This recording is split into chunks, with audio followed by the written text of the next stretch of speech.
با سلام خدمت دوستان عزیز. امروز قراره که محصول Q58 مکس رو روی کلا کاسکتی که فکش ثابته وصل کنیم. خب اولین کاری که باید بکنیم اینه که ابرهای جانبیشو در بیاریم.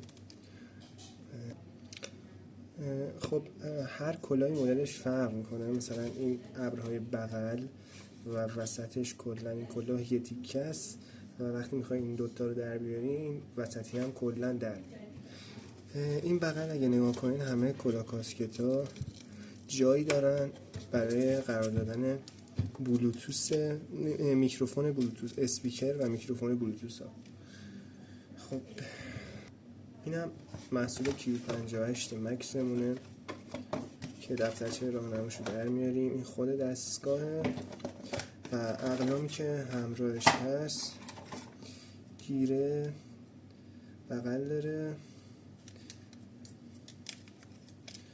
به این صورت اینجا قرار میگیره و نصب میشه و چسب هایی که باش میتونیم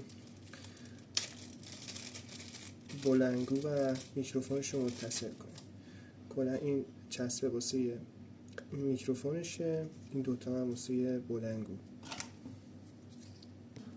خب ما چسبای اسپیکراشو وصل کردیم در دو طرف کلا کاسکت و میریم برای ادامه نصب.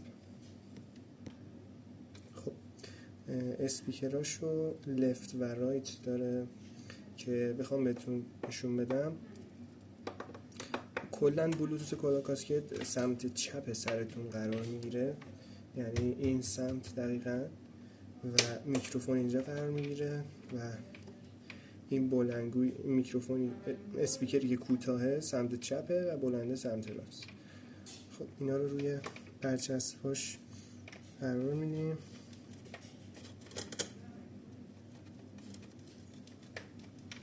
این سمت چپ و این یکی هم سمت راست.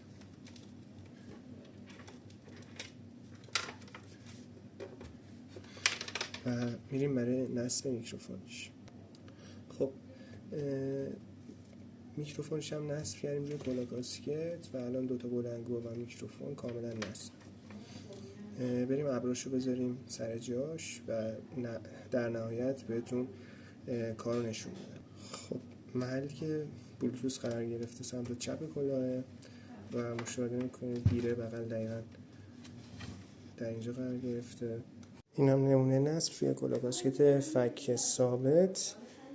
میکروفون در اینجاست، بلوتوث در اینجا قرار میگیره و رو همه کلاه قابلیت نصب داره.